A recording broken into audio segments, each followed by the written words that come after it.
Hi welcome to M K easy learning maths no problem channel. आज हम करेंगे grade 8 exercise 6.2 का question number 1, 2, 3 and 4। आज हम 4 क्वेश्चंस जो हैं उसको कवर करेंगे। अपने क्वेश्चन को स्टार्ट करते हैं। क्वेश्चन जो है हमारा है फैक्टराइज और उसमें क्वेश्चन नंबर 1 मैंने लिखा हुआ है। Before going to start our question, अगर आप लोगों ने अभी तक मेरे चैनल को सब्सक्राइब नहीं किया है तो आप लोग मेरे चैनल को सब्सक्राइब करें और मेरी वीडियोस को लाइक करें, अपने फ्रेंड्स के साथ शेयर करें। आप लोग मेरी वीडियोस को यूट्यूब सर्च बार पर जाकर ग्रेड 8 एक्सरसाइज 6.2 क्वेश्चन नंबर 1, 2 और 3 के नाम से सर्च कर सकते हैं। जैसे ही आप यह टाइप करेंगे तो मेरी वीडियोस आपके सामने आ जाएंगी।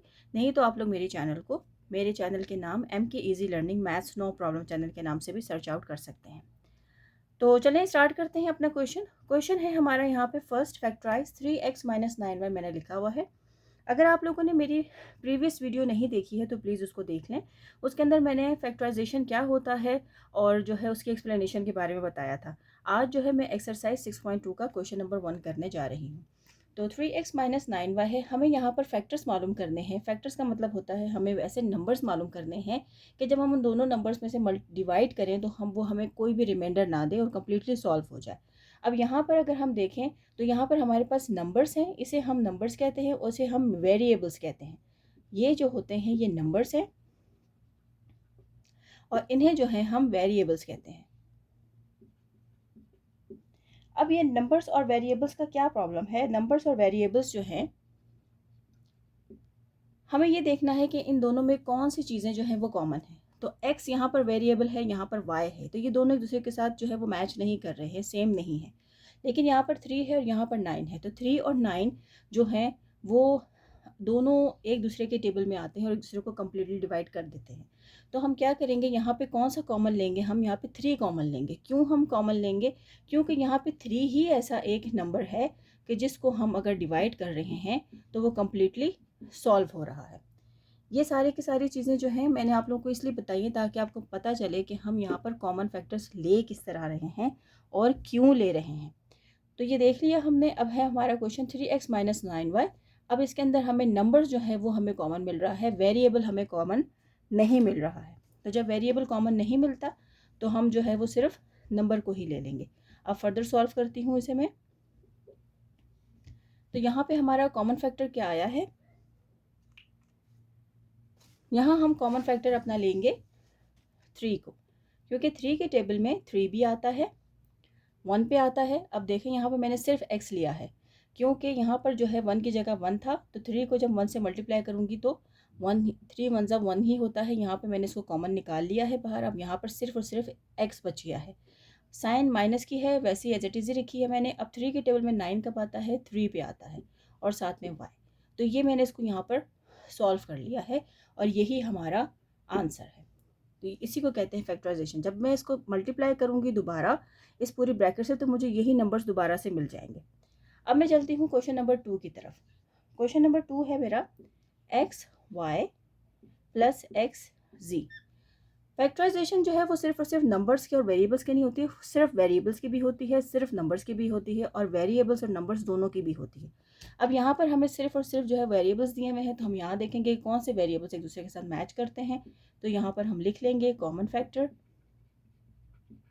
यहाँ पे भी x है, यहाँ पे भी x है, तो x जो है हम कॉमन निकाल लेते हैं। यहाँ पे बच गया है y प्लस यहाँ बच गया है z। तो यही हमारा आंसर है। इसी तरीके से हम क्वेश्चन नंबर 3 की तरफ चलते हैं। तो हमने बेसिकली क्या मालूम करना है? हमने बेसिकली अपने फैक्टर्स मालूम करने हैं कि वो कौन से फैक्टर्स हैं कि जब उसको मल्टीप्लाई करें या डिवाइड करें तो वो कम्प्लीटली सॉल्व हो जाए। नेक्स्ट क्वेश्चन है 6ab माइनस 14ac। अब यहाँ पर देखें, यहाँ पे हमारे जो नंबर्स हमें दिए हुए हैं, यहाँ पे है 6 और यहाँ पे है 14। तो हमें ये मालूम करना है कि इसके फैक्टर्स कौन से हैं। तो 6 जो है वो 2 के टेबल में भी आता है और 14 जो है वो भी 2 के टेबल में आता है, तो हमें उसी को ही निकाल लेंगे। अब यहाँ पे मैंने नंबर तो है वो तो सेलेक्ट कर लिया है। अब यहाँ पे मुझे अपने वेरिएबल्स को देखना है। तो यहाँ पे ए भी है और यहाँ पे ए सी है, यानी ए यहाँ पर भी है यहाँ पर भी है, तो मैंने ए यहाँ पे कॉमन निकाल लिया है। अब यहाँ पे नंबर मुझे कैसे पता चलेगा? अब मैंने टेबल पढ़ना है 2 का कि 2 के टेबल में 6 कब आता है। तो 2 के टेबल में 6 3 पे आता है, 2 3 ज़ा 6। अब यहाँ पर जो है क्या बच गया था हमारे पास वेरिएबल में b, प्लस माइनस माइनस, यहाँ पर अगर कोई साइन नहीं लगा हुआ इसका मतलब है कि ये पॉजिटिव 2a है। तो पॉजिटिव को जब नेगेटिव से मल्टीप्लाई करूँगी तो नेगेटिव आता है। अब मैंने ये देखना है कि 2 के टेबल में 14 कब आता है। तो 2 के टेबल में 14 7 पे आता है। a ऑलरेडी मैंने कॉमन निकाल लिया है, तो यहाँ पे क्या बच गया है, वेरिएबल c। तो यही हमारा फर्दर हमने सॉल्व कर लिया और यही हमारा फैक्टर है और यही हमारा आंसर है। अब नेक्स्ट क्वेश्चन की तरफ चलते हैं। Question number 4। क्वेश्चन नंबर 4 है हमारा 3m cube NP minus 6m square n। अब यहाँ पर हमें जो है वो डिफरेंट वेरिएबल्स भी दिए हुए हैं, साथ में नंबर भी दिए हुए हैं। तो हमने नंबर्स को पहले, सबसे पहले हम नंबर्स को देखेंगे। तो ये नंबर जो है हम यहाँ पे 3 निकाल सकते हैं, क्योंकि 3 जो है 3 के टेबल में 3 भी आता है और 6 भी आता है, यानी कम्प्लीटली डिवाइड कर देगा इसको। तो मैंने 3 ले लिया। अब यहाँ पे पहले मैं m और m को देखूँगी। यहाँ पे देखें 3m है, यानी कि इसको मैं यहाँ पे सॉल्व कर के बता देती हूँ आपको।